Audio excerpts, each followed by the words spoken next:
So I ask permission from all the Sangha members to give some teaching this evening and offer my blessings to each one of the lay people who've gathered here together on this occasion.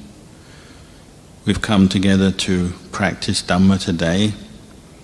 This is something that's worth noting. We should give our appreciation and praise to this.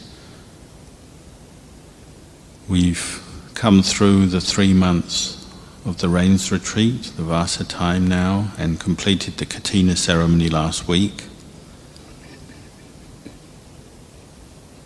And it's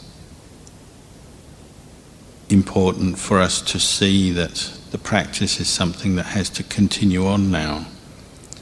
And so I'm happy to see that you're here, interested in the practice. The Vasa time, the 3 months rains retreat, is a time where Buddhists generally put more effort into their practice, keeping precepts, meditating, offering dana and so on.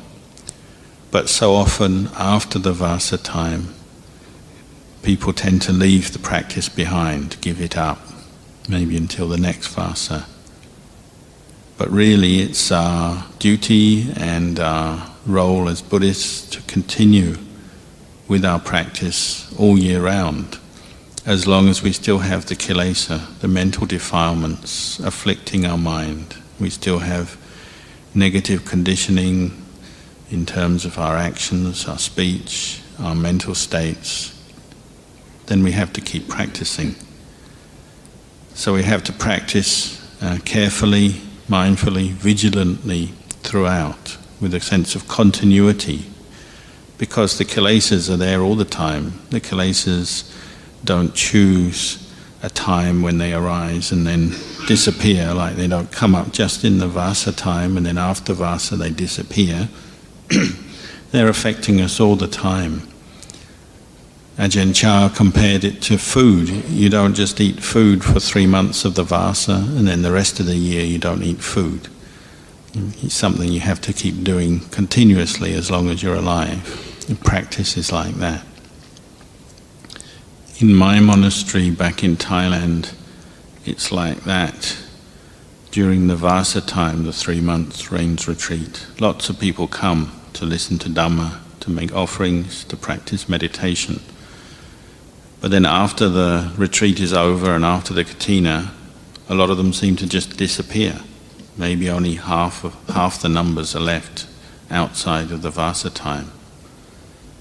So it's my job to keep reminding people to continue their practice, not to give up for the other 9 months of the year. We have to learn how to practice all year round. You can't just be strict for a short period of time and then lax for the rest of the time and just give up and forget about it. That way it's difficult to get results and to progress in your Dhamma practice. You have to learn how to be regular and keep up a continuous practice. For the Sangha, it's the same. We have to learn how to practice throughout the year. In the time of the Buddha, at the end of the Pansa and after the Katina, the monks were allowed certain privileges by the Lord Buddha. This was to facilitate them in gathering cloth to make robes, sewing the robes, where they'd have to come together and sew as a group, because they sewed by hand. And there were a lot of difficulties in those days in gathering cloth, sewing the cloth, dyeing it and so on. So during this period the Buddha would allow certain privileges, such as we'd be able to store one of our robes, wouldn't have to keep all our robes with us at dawn every day, and there's a few other privileges he allowed. But nowadays, Ajahn Chah used to remind us, nowadays things are much more convenient. We don't have to look so hard for cloth. There's a lot more cloth available, people make it available to us. Sewing is much easier, we have machines to help us. It's much quicker, smoother process. So we don't really need those privileges. If you think about the purpose of them, it was to help with the robe material finding and the sewing of the cloth. But if that's not a problem anymore, well, we don't really need to keep those privileges. up. So Ajahn Chah wouldn't allow the Sangha to take those privileges up after the Katina. Why was that? Because he wanted the monks to keep vigilant in their practice, to keep all the rules and training practices that we use, to keep them up all year round, because they help to bring up mindfulness and vigilance in the practice. Of course, in the course of our practice, there will be periods when we lose our mindfulness, whether it's just in one day, an hour, or through the year. We'll have periods where we lose our awareness and our mindfulness. So it's something we have to be putting effort into developing continually. Obviously, if you put effort into your meditation practice, developing mindfulness for 3 months, it's very good. But then if you leave it for 9 months, it's very difficult to really get any progress in the practice. What happens when we lose our mindfulness is the mental defilements, our negative emotions, they take over the mind, they get strong. So even in the course of one day, it's difficult to keep up mindfulness because the kilesas keep re-emerging in our mind, coming back, taking over. So of course there's some difficulty in the practice. And if you think about it, we've collected up and kept the kilesas in our mind for many, many years now, and even many lifetimes. You could say they're very thick, or the mind is encrusted with a thick layer of kilesa all around it.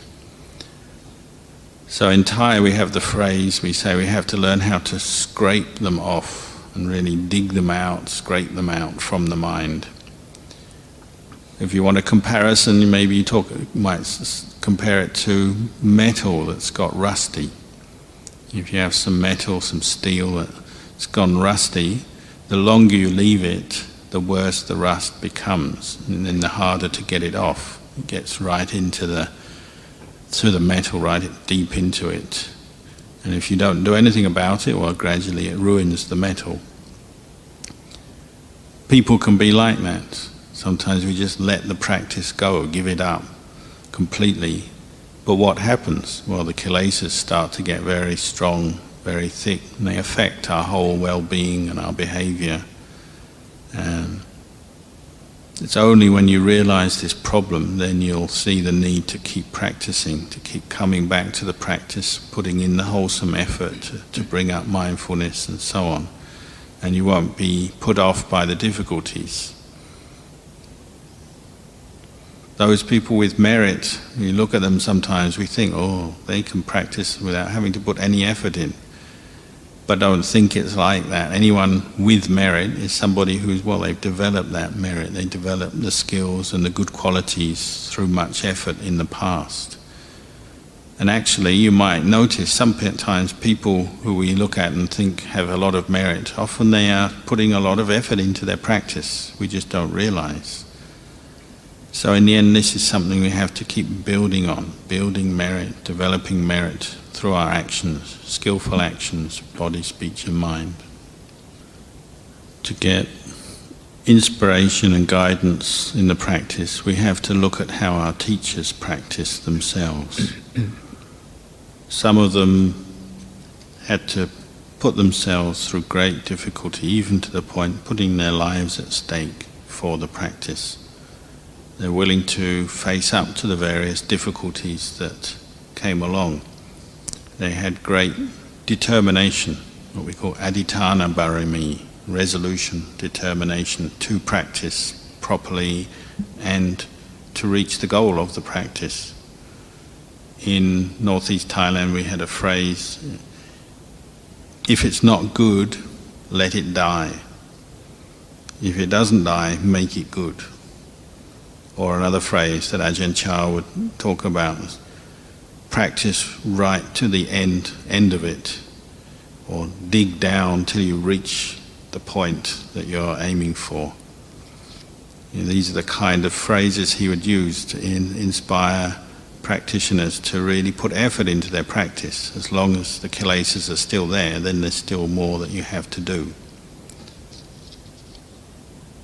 And you have to really practice, Ajahn Chah said, until you go beyond your doubts. You've really finished with your doubts. How do you achieve that? Well, you have to prove to yourself that these teachings are true, and they really are pointing to the truth, and they really do bring you to understand the truth through your own effort. You have to practice until you understand and see through your own efforts. And this is why sometimes he would really be ready to give up everything for the practice, even to risk his own life in the course of the practice. But of course, when we hear that, sometimes we lose a bit of confidence. We feel, it's just too difficult. I'll never attain what these teachers have attained. So be careful not to let your own thoughts delude you in that way. That's really the voice of craving and attachment. It just wants everything to be easy the way we want, the way we like. But of course, that won't get you to see the Dhamma. We have to learn how to reflect wisely or think correctly. Even if we are facing difficulties, we have to understand that's just normal in the practice. And we have to learn how to arouse effort in the practice. If the mind is used to unskillful ways of thinking, and we're used to doing things in an unskillful or unwholesome way, then of course the practice will be difficult, because that's what we're used to. You have to learn to accept what is good, and really see that the good that we develop in the practice is good. That's what we're aiming for. And the mind has to be really wanting to do good and develop good for us to be able to be motivated in the practice. Once you recognize this point, then you'll be willing to practice whatever the obstacles may be. If you're still deluded, then you might be used to just unwholesome, unskillful ways, and you think that's normal and that's what you want. But of course it won't get you to the end of the practice. There's a saying the Buddha had, that goodness is hard to do for those who are used to evil. Evil is hard to do for those who are used to goodness. If your mind can really understand and see that what is good, what is evil, if you know that, then you'll be content and satisfied to practice, because you know good will lead to benefit for yourself. Doing good, practicing to develop wholesome states of mind will bring you happiness, and you'll know that. But if you don't see this point yet, then you maybe won't be happy to do good. You'll see, doing good, practicing the Dhamma, it's difficult, there's problems, and you won't be willing to face up to them because you don't yet recognize that goodness is good. Once you see this though, you'll know doing good, even if it's difficult, you'll be satisfied to keep practicing, to keep going. You'll be able to put up with many things because you know it's the right thing to do and it's going to bring you true happiness. For example, in my own practice, in my life, when I first came to ordain as a monk with Ajahn Chah, my aim was to do good. But as soon as I entered the monastery, my life just became full of suffering, full of dukkha. I compared it, say, in my first year in the monastery to how I'd been before in the lay life. And I could see a big difference. As soon as you come into the monastery, everything is difficult, there's suffering. At home, before, as a layman, I seemed to have a lot of happiness and my life was easy. But I looked deeply into this, I could see when you're at home, it's easy because you follow every desire that comes up. When you want to eat, you eat. When you want to sleep, you sleep. When you want to go out, you go out. As soon as you enter the monastery, you can't do that anymore. Every desire is frustrated by the way of training. You're not allowed to eat when you want, you have to eat at a certain time. You can't necessarily sleep when you want, you have to do things and practice. You can't go out and leave the monastery when you want, and so on. So at first your mind becomes full of frustration, suffering, or what we call dukkha. But you have to learn how to be patient with that. And you're willing to be patient because you can see the benefit. The benefit is you're developing more self-control, more mindfulness, more wisdom, so that you can deal with your own kilesa, your own desires and attachment, and gradually let them go. And as you practice, you see, well, the greed is getting less, the anger is getting less, the confusion and the delusion is getting less. So you can see the benefits that are coming from the practice. You see it's really worth all that effort and patiently putting up with your own frustrations. Over time you can see a change for the better happening in your own mind, and that gives you the confidence and the contentment to carry on with the practice, even if there are difficulties. Sometimes Venerable Ajahn Chah would ask practitioners, is your practice dukkha? Is there suffering? And if they answered yes, he'd say, oh, that's the correct answer. It must mean you're practicing properly. If they said there's no suffering, then that means they probably weren't practicing or not practicing correctly. Because somebody who's practicing the Dhamma genuinely would almost certainly have to encounter and get to know dukkha, get to know suffering. Of course, one who's finished the practice, one who's attained enlightenment, they wouldn't answer like that. Their mind is beyond dukkha. But in the course of our practice, we have to get to experience and know dukkha. We have to learn how to frustrate our own kilesa, our desires and attachments. And thereby we start to cut off the cause of dukkha. This dukkha, or suffering, this is what we call Ariya Satya, a noble truth.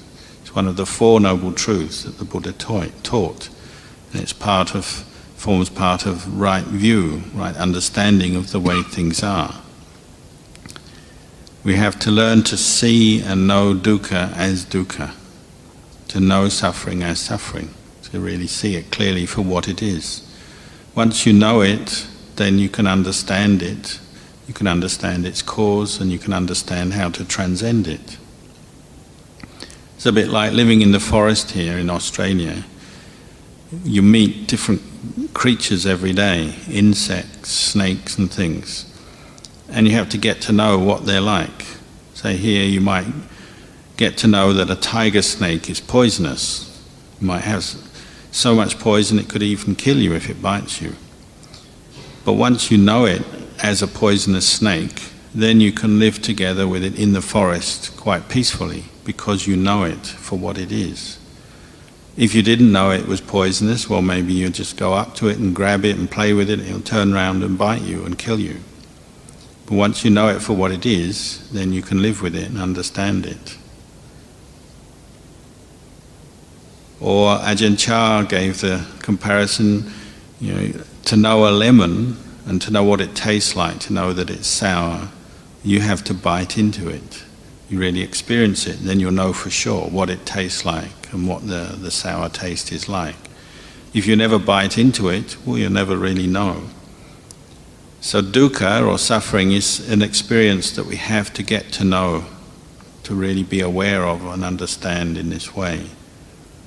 Some people never realize that, so they never really understand or see dukkha. They might be suffering in their life, but they don't realize they're suffering.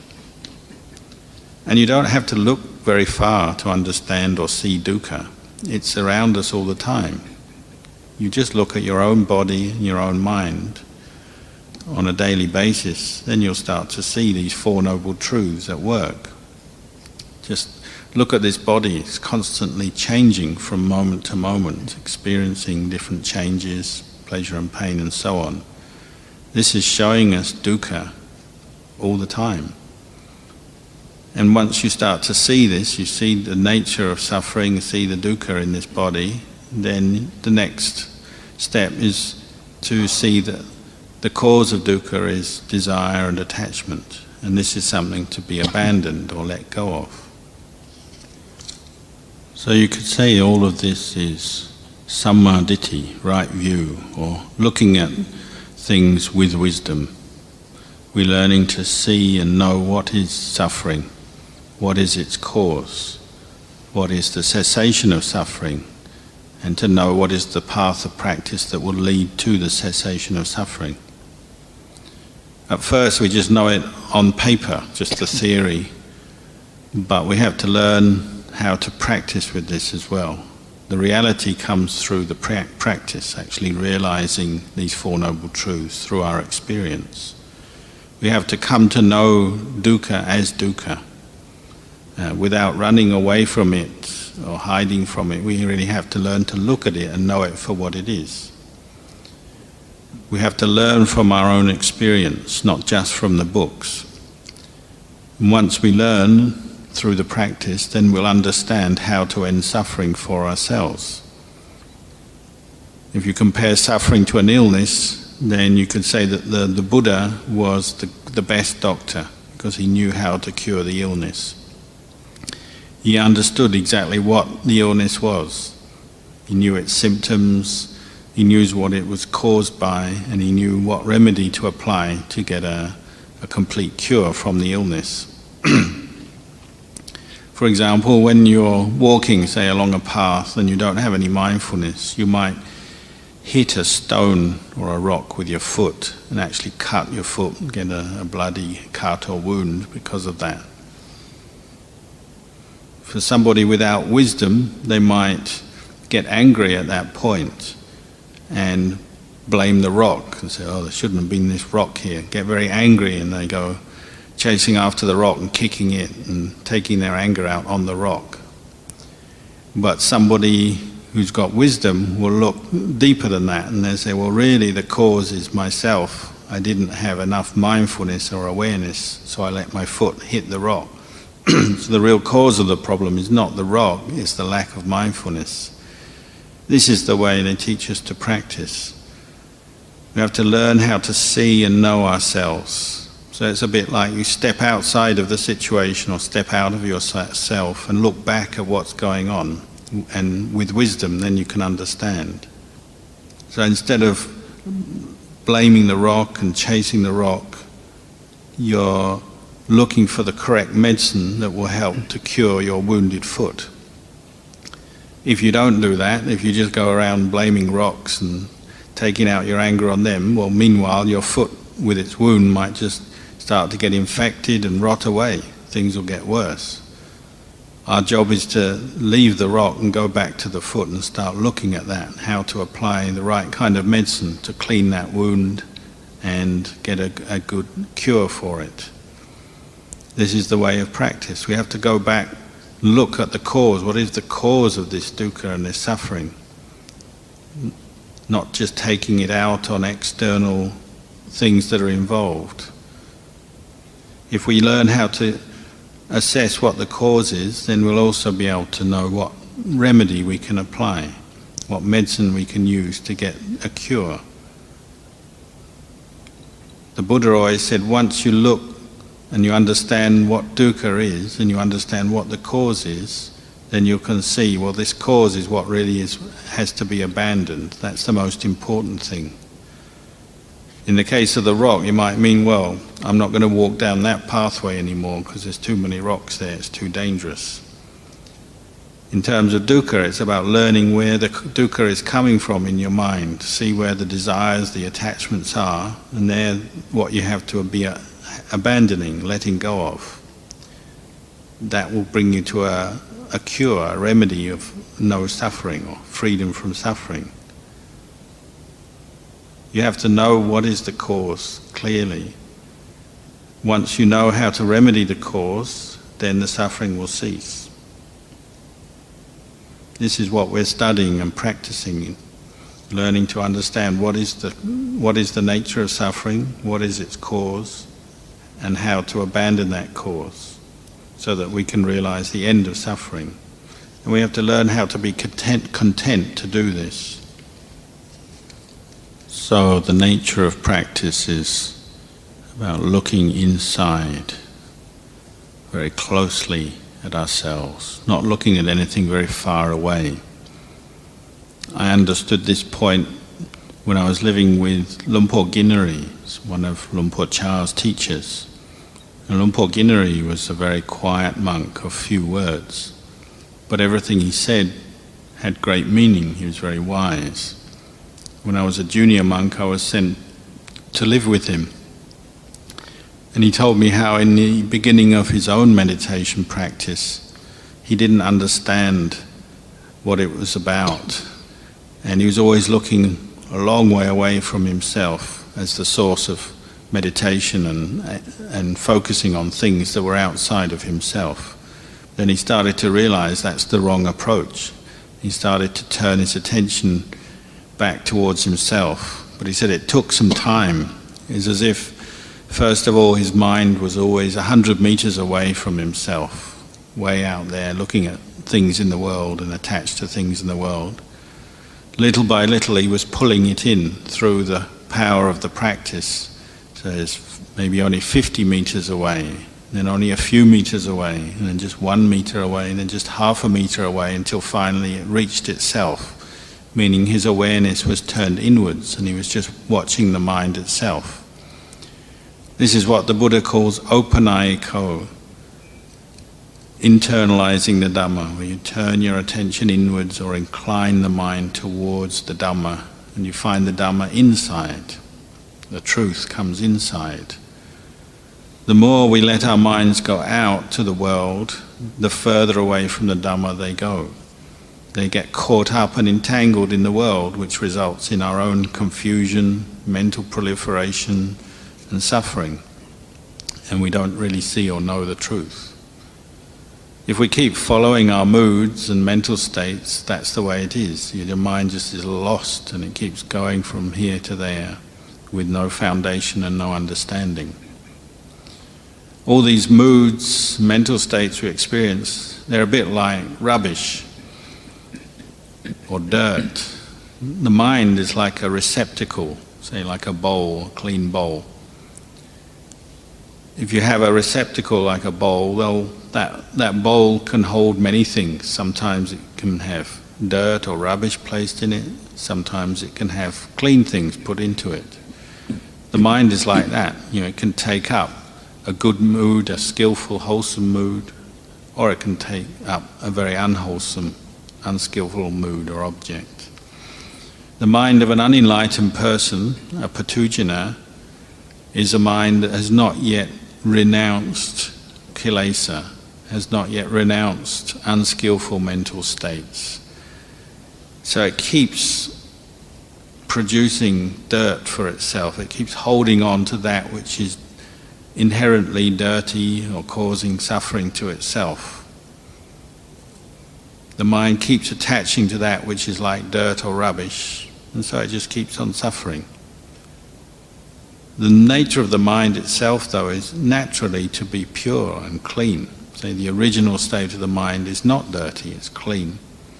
And we have to remember that as we practice and watch what happens. As our minds accept more dirt or more unwholesome, unskillful mental states, then it naturally becomes dirty, it becomes sullied or blemished, darkened. But if we put effort into keeping the mind clean, then it doesn't have to be that way, because the nature of the mind in itself is actually clean and pure, like a clean plate. So you have a dinner plate, it's correct, it's normal with a dinner plate that you only put on it food that is clean, healthy and fit to eat. It would be unnatural, unwise to put on dirty food or food that was going off, rotten, because that would be bad for you. Well, the mind is the same. Once you understand this point, then you want to keep your mind clean, your receptacle, your plate, your bowl, you want to keep it clean by only putting clean things onto it or into it.